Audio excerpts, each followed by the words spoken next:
8, 7, 6, 5, 4, 3, 2, 1. अस्सलामु अलैकुम वरहमतुल्लाहि वबरकातुहू। उम्मीद है आप सब खैरियत से होंगे। आज जिस बारे में मैं बात करना चाह रही थी वो है सफ़र का महीना और उसके बारे में लोगों के गलत ख्यालात और तोहमात। सफ़र के महीना से मुराद वो महीना है जो मुहर्रमुल हराम के बाद आता है, जिसको सफ़रुल मुज़फ़्फ़र और सफ़रुल खैर भी कहते हैं। चूँकि कमज़ोर अकीदा लोग इस महीना को मनहूस समझते हैं और कहते हैं कि इस महीना में आफ़ात और हवादिस व मसाइब का नज़ूल होता है, इसलिए इस इरशाद नबवी के ज़रिया इस अकीदा को बातिल व बेअसल करार दिया गया है। हज़रत अबू हुरैरा रज़ी अल्लाह ताला अन्हु फरमाते हैं कि आप सल्लल्लाहु अलैहि वसल्लम ने फरमाया, ला अदवा वला तियरता वला हामता वला सफ़रा, कि बीमारी का अल्लाह के हुक्म के बगैर एक से दूसरे को लगना, बदशगुनी, हामा, मकतूल की खोपड़ी से उल्लू का निकलना, हामा इसको कहते हैं, और माह सफ़र को मनहूस समझना, ये सब चीज़ें बेहकीकत हैं। सुनन इब्न माजा। अहले अरब का एक गलत ख्याल ये भी था कि अगर मकतूल के खून का बदला ना लिया जाए तो उसकी खोपड़ी से एक उल्लू निकल कर चीखता है।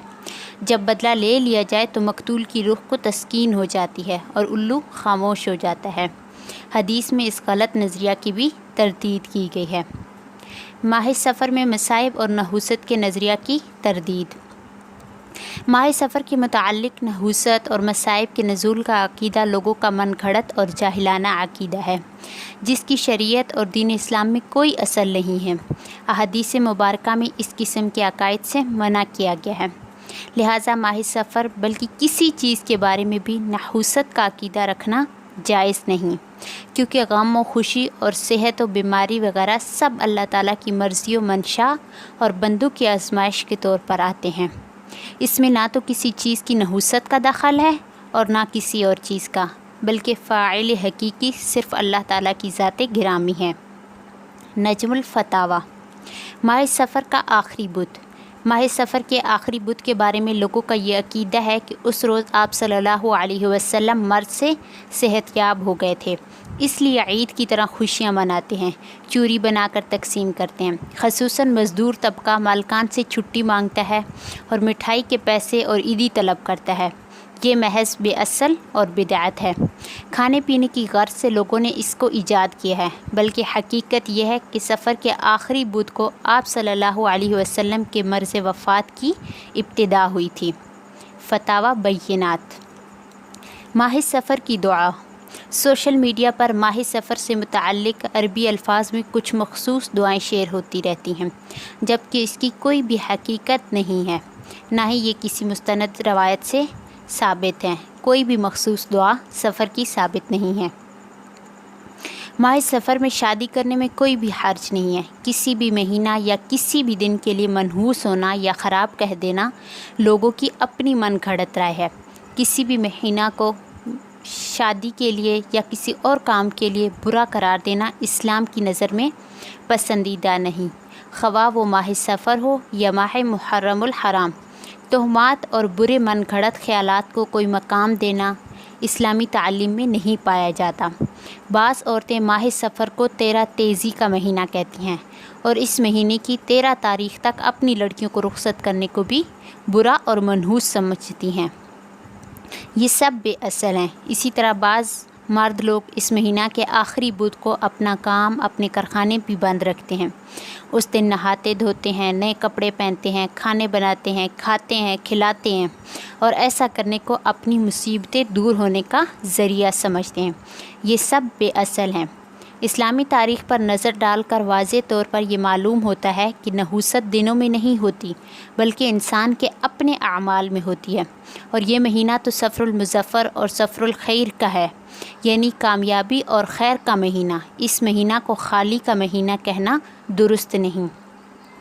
آپ صلی اللہ علیہ وسلم نے مدینہ منورہ کی طرف ہجرت اسی مہینہ میں فرمائی، جس کے بعد فتوحات و غزوات کا سلسلہ شروع ہو کر اسلامی ترقیاں سامنے آتی رہیں۔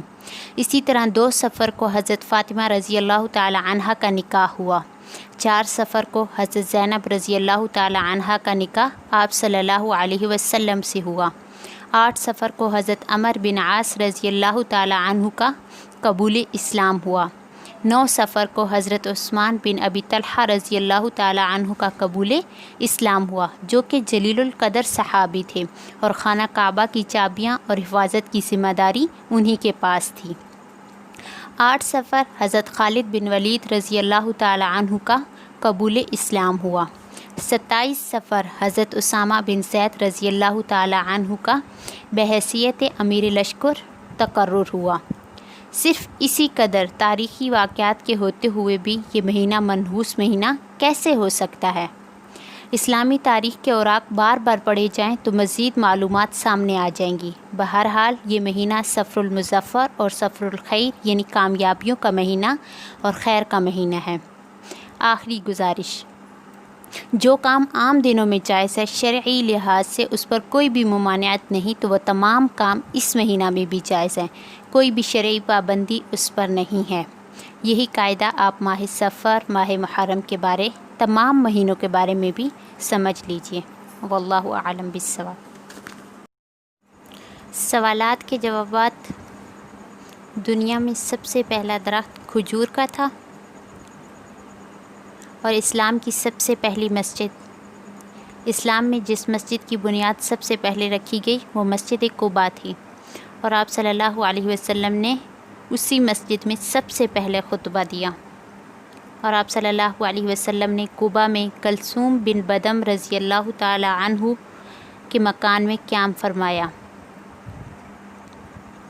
دوشنبہ 8 ربیع الاول 14 نبوی کو آپ صلی اللہ علیہ وسلم پہنچے اور 4 روز قیام فرمایا۔ اسلام کی سب سے پہلی جنگ غزوہ بدر ہے، اور اس کے بارے میں آپ صلی اللہ علیہ وسلم کا ارشاد ہے۔ حضرت رفاعہ بن رافع سے مروی ہے کہ ایک بار حضرت جبرائیل علیہ السلام آپ صلی اللہ علیہ وسلم کی خدمت میں حاضر ہوئے، اور آپ صلی اللہ علیہ وسلم سے سوال کیا کہ آپ اہل بدر کے کیا سمجھتے ہیں، آپ کی اہل بدر کے بارے میں کیا رائے ہے؟ تو آپ صلی اللہ علیہ وسلم نے فرمایا کہ میں انہیں سب سے افضل سمجھتا ہوں۔ حضرت جبرائیل علیہ السلام نے پھر عرض کیا کہ اسی طرح وہ فرشتے بھی افضل ہیں جو غزوہ بدر میں حاضر ہوئے تھے۔ حضرت جابر رضی اللہ تعالی عنہ سے مروی ہے کہ آپ صلی اللہ علیہ وسلم نے فرمایا، جو شخص بھی بدر میں حاضر ہوا ہے وہ ہرگز جہنم میں داخل نہیں ہوگا۔ لہٰذا ہر زمانہ میں محدثین کرام اور مشائخ اعظام نے اسماء بدریین کی طرف خاص توجہ فرمائی ہے۔ امام بخاری رحمۃ اللہ علیہ نے انہی جامع حروف تہجی کے اعتبار سے بعض حضرات کے اسماء ذکر کیے ہیں۔ ان حضرات کے اسماء مبارکہ کے توسل سے دعا کرنا بھی باعث برکت و قبولیت سمجھا جاتا ہے۔ علامہ دوانی رحمۃ اللہ علیہ فرماتے ہیں کہ ہم نے مشائخ حدیث سے سنا ہے کہ صحیح بخاری میں اسماء بدریین کے ذکر کے وقت دعا قبول ہوتی ہے، اور بارہا اس کا تجربہ بھی ہو چکا ہے۔ مناجات صابری۔ غزوہ بدر کی تفصیل انشاءاللہ تعالی نیکسٹ ویڈیو میں بتاؤں گی، اور ساتھ میں غزوہ بدریین کے نام بھی۔ تب تک کے لیے اللہ حافظ۔